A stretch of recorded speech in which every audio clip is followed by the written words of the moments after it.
पिछले पार्ट में demon God ने कहा था कि तुम्हें इसके लिए हार्ट सूत्र का मास्टर करना होगा, जिसके बाद ही तुम मेरे फील्ड में अपने स्किल का यूज कर सकते हो। इसके बाद हम देखते हैं कि वो फिर से हाओचन पर अटैक करने के लिए कोशिश करता है, लेकिन हाओचन ने बहुत ही आसानी से अपने आप को बचा लिया था और इसीलिए डिमन गॉड का अटैक उसका कुछ भी नहीं कर पाता। तभी हाओचन नोटिस करता है कि यहाँ पर उसकी पावर तो बाहर से और ज्यादा ताकतवर है और इसीलिए हम देखते हैं कि वो इस बात से काफी हैरान हो गया था। मगर वहीं हम देखते हैं कि डिमन गॉड अभी भी रुकने वाला नहीं होता और फिर वो हाओचन से कहता है कि तुम यहाँ पर स्ट्रगल करना बंद करो, क्योंकि तुम मेरे फील्ड में कुछ भी नहीं कर सकते। मगर फिर भी हम देखते हैं कि हाओचन इतना आसानी से इसके सामने हार मानने वाला नहीं होता, इसीलिए वो अपनी जान बचाकर वहाँ से भागने लगता है और कहने लगता है कि मैं इतना आसानी से इसके हाथों में नहीं आ सकता और मुझे जल्दी ही इसे ब्रेक करने के लिए कोई तरीका खोजना होगा। मगर वहीं हम देखते हैं कि डिमन गॉड इसे कोई भी चांस देने वाला नहीं होता, इसीलिए वो लगातार इसके ऊपर अटैक करना शुरू कर देता है और कहता है कि अब तुम्हारा आखिरी टाइम आ गया। लेकिन वहीं हम देखते हैं कि हाओचन हार्ट सूत्र के बारे में सोचने लगता है ताकि वो किसी तरह से इसके बारे में समझ सके और फिर वो भी अपने पावर का यूज करके इसका सामना कर सके।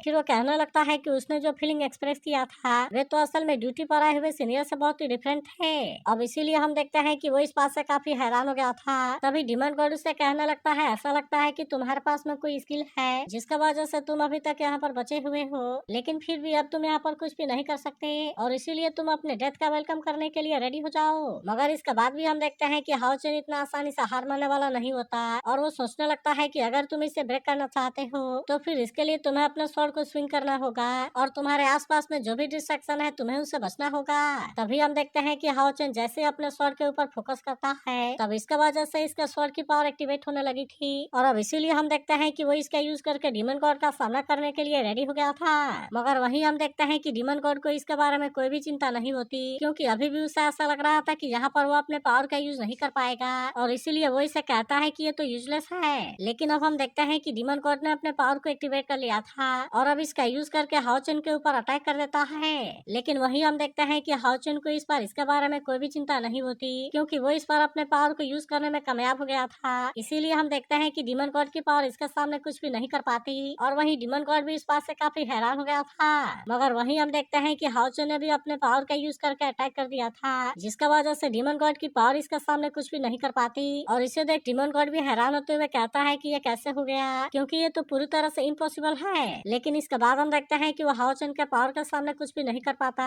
और अब इसीलिए हाओचन इसके फील्ड को ब्रेक करने में कामयाब हो गया था। मगर वहीं हम देखते हैं कि डिमन गॉड को अभी भी इसके ऊपर यकीन नहीं होता और वो कहता है कि ये तो इम्पॉसिबल है और आखिरकार तुमने इसे किया कैसे। लेकिन तभी हम देखते हैं कि वो गुस्से में फिर से अपने पावर का यूज करने के लिए रेडी हो गया था और कहता है कि तुम यहाँ से बचकर नहीं जा सकते। लेकिन वहीं हम देखते हैं कि हाओचन को इसके बारे में कोई भी चिंता नहीं होती, इसीलिए वो अपने आप को इसके सारे अटैक से बचाना लगता है, जिसका वजह से डिमन गॉड का अटैक इसका कुछ भी नहीं कर पाता और फिर हम देखते हैं कि हाओचन इसके तरफ अटैक करने के लिए जाने लगा था। तभी डिमन गॉड उससे कहने लगता है कि मेरे हाथों से बच पाना इतना आसान नहीं है, इसीलिए तुम मेरे पावर के सामने ज्यादा टाइम के लिए कुछ नहीं कर सकते और अब इसीलिए तुम हेल में जाने के लिए रेडी हो जाओ। मगर वहीं हम देखते हैं कि हाओचन अभी भी इतना आसानी से हार मानने वाला नहीं होता और वो कहने लगता है कि ये तो मैजिक स्वॉर्ड का डिटर्मिनेशन है, क्योंकि ऐसा बैटल है जो कभी भी खत्म नहीं होता। इसीलिए वो कहने लगता है कि सिस्टर्स मैं तुम्हारे पेन को कैरी करने के लिए रेडी हूँ और फिर हम देखते हैं कि वो पूरे विश्वास के साथ अपने पावर का यूज करके अटैक कर देता है, जहाँ पर हम देखते हैं कि डिमन गॉड की पावर इसके सामने कुछ भी नहीं कर पाती और आखिरकार हाओचन इसे मारने में कामयाब हो जाता है। जिसके बाद हम देखते हैं कि सभी इस बात से पूरी तरह से हैरान हो गए होते हैं और लिन सिंह कहता है कि इसने तो 32 पिलर वाले डिमन गॉड को अकेले ही मार दिया।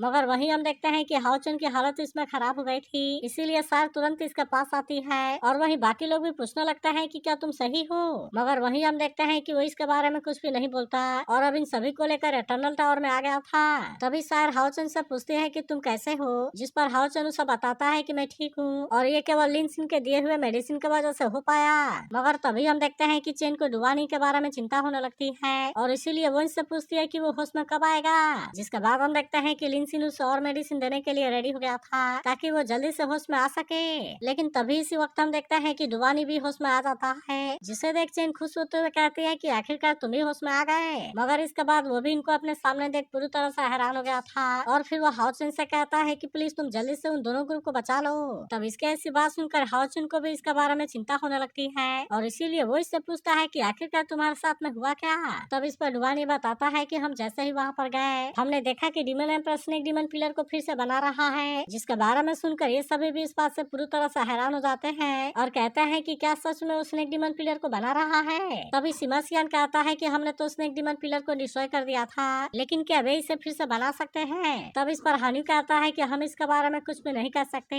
क्योंकि पूरे हिस्ट्री में डिमोनिक पिलर कभी भी डिस्ट्रॉय नहीं हुआ था और इसीलिए हम भी इसके बारे में कुछ नहीं जानते कि वे इसे फिर से बना सकते हैं या नहीं बना सकते। मगर वहीं हम देखते हैं कि हाओचन इसके बारे में और भी अच्छे से जानना चाहता था, इसीलिए वो डुवानी से पूछता है कि आखिरकार तुमने इसे देखा कहाँ। तब इस पर डुवानी बताता है कि वो एक डिमन टेरिटरी है जहाँ पर हम मिशन के जाने के चक्कर में फंस गए और फिर वहाँ पर हमने देखा कि जो डिमोनिक पिलर डिस्ट्रॉय हुआ था, डिमन गॉड फिर से इसे बनाने के लिए कोशिश कर रहे थे। इसीलिए हम देखते हैं कि वे इसे रोकने के लिए तुरंत ही चले गए, क्योंकि इनको इसके बारे में चिंता थी कि अगर डिमोनिक पिलर फिर से बन गया तो फिर शायद इसे रिवर्स करना बिल्कुल मुश्किल होगा। इसीलिए हम देखते हैं कि इन्होंने किसी तरह से उस एंशिएंट रॉक को ले लिया था जिसका यूज करके डिमन गॉड डिमोनिक पिलर को बना रहे थे। लेकिन फिर हम देखते हैं कि वे जैसे ही वहाँ से भागने वाले थे तभी उसी वक्त वहाँ पर 25 पिलर वाला डिमन गॉड आ गया, जिसका वजह से इनको समझ में आ गया था कि वे इसके टेरिटरी में फंस गए हैं और अब इसीलिए वे यहाँ पर कुछ भी नहीं कर सकते। लेकिन फिर भी हम देखते हैं कि यांग वेंजाओ इतना आसानी से हार मानने वाला नहीं होता और इसीलिए वो डुवानी को यहाँ के पोर्टल से धक्का देकर भेज देता है।